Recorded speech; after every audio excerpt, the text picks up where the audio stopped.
yeah, it's a very, it's an emotional book, but I think it's enlightening to let people know what can happen when you just let a teenager drive on their own, you know.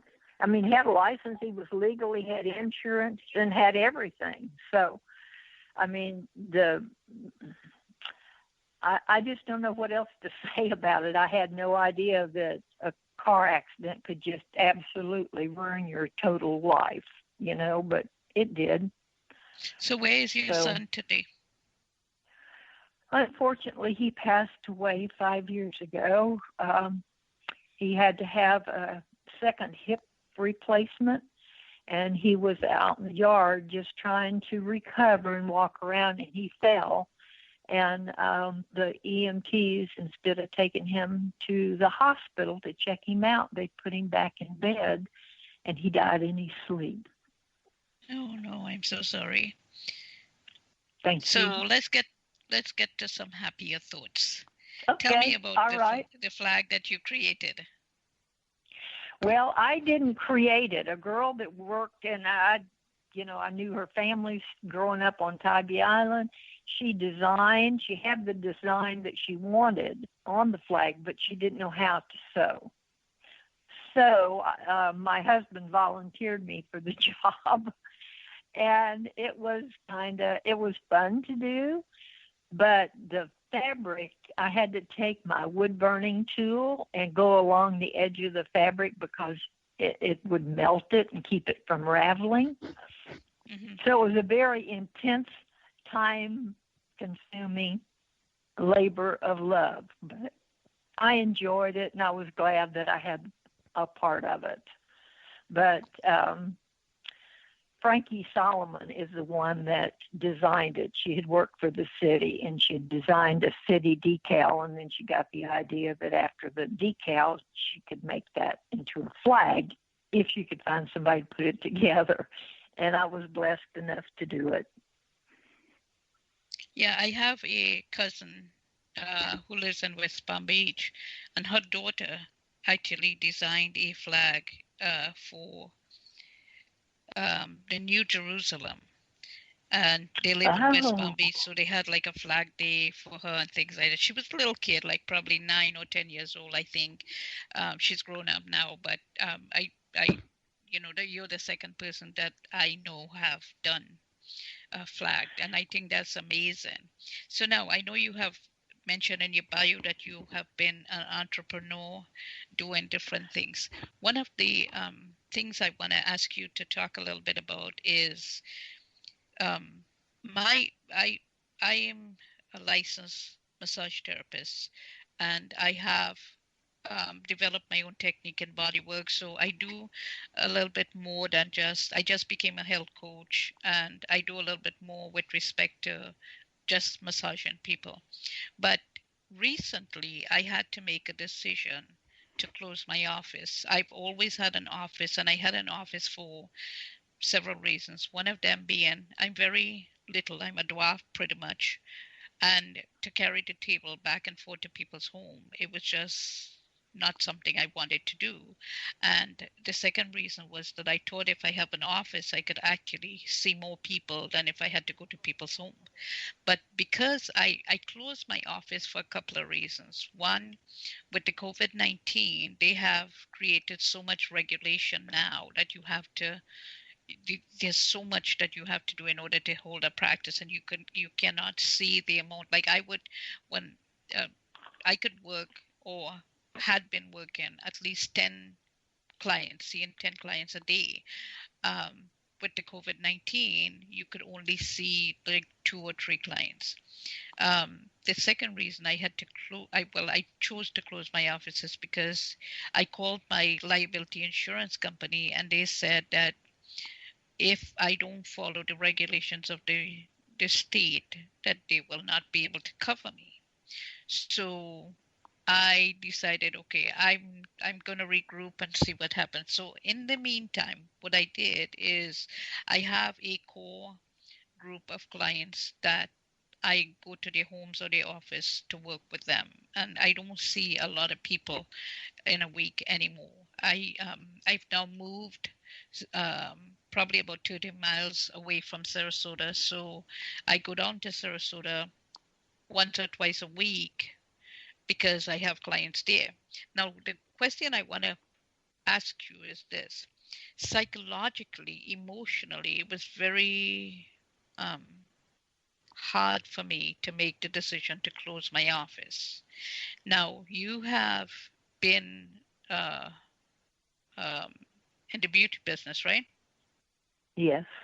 Okay, and then you went into real estate, and then you've written a book.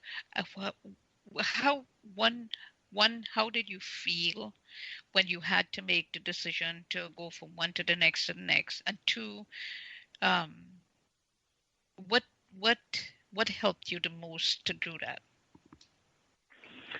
Well,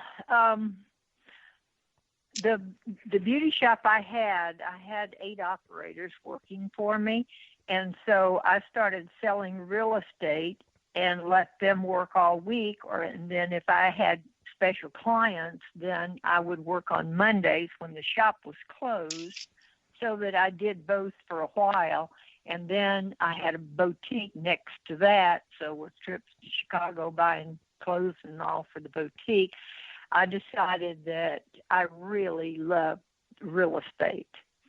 And of course, the older we get, standing on your feet and working with your hands all day long does get tiring. So I sold the beauty shop to one of the operators, and then she moved it to another building, or I guess we moved that together. But then when the accident happened and the divorce came along, my husband wanted money from that beauty shop. So he helped me make the decision because real estate was strictly commission, and so he couldn't count on that. So I just sold out to the girl.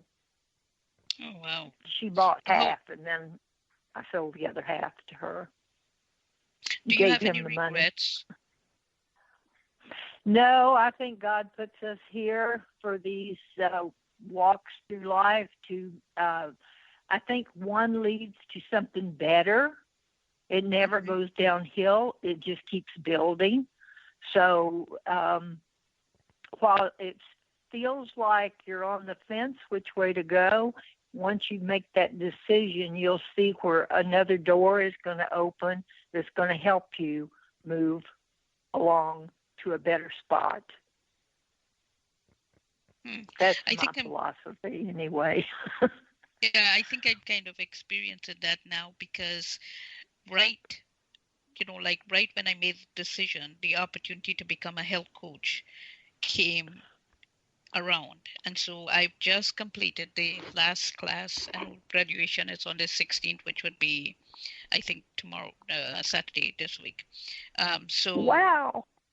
Yeah, it was exciting because a bunch of us took it, and it's nice. We had an accountability group, and it was nice to get with them and things like that. So now I have to start working towards building a clientele from with that, using that.